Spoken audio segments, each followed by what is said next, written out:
ഈ പൊറോട്ടയും ബീഫ് റോസ്റ്റും എന്ന് പറഞ്ഞാൽ ഞങ്ങൾ മലയാളികൾക്ക് അത് വെറും ഒരു ഭക്ഷണമല്ല, ഒരു വികാരമാണ്. അതായത് ബീഫ് നന്നായിട്ട് വാഷ് ചെയ്തിട്ട് അതിങ്ങനെ ചെറിയ ചെറിയ ചെറിയ ചെറിയ കഷ്ണങ്ങളാക്കിയിട്ട് മുറിക്കും. എന്നിട്ട് അതിൽ ഇച്ചിരി ഉപ്പ്, ഇച്ചിരി മുളക് പൊടി, ഇച്ചിരി മഞ്ഞൾപ്പൊടി, കുറച്ച് പെപ്പർ ഇതൊക്കെ ഇട്ടിട്ട് നന്നായിട്ട് ഇങ്ങനെ മിക്സ് ചെയ്യും. ഈ മിക്സ് ചെയ്തിട്ട് അതിങ്ങനെ വേവിക്കും. ഇതിങ്ങനെ വെന്ത് വരുമ്പോൾ കുറച്ച് മല്ലിപ്പൊടി ഇട്ടിട്ട് ഈ വഴറ്റി വെച്ചിരിക്കുന്ന വെളുത്തുള്ളി ഇടും.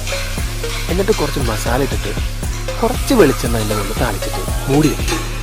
കുറച്ച് കഴിയുമ്പോൾ അതിനൊരു മണം വരും.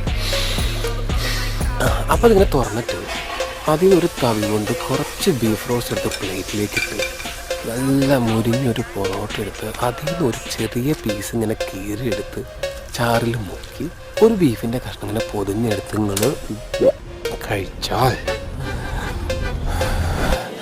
എനിക്കിപ്പോൾ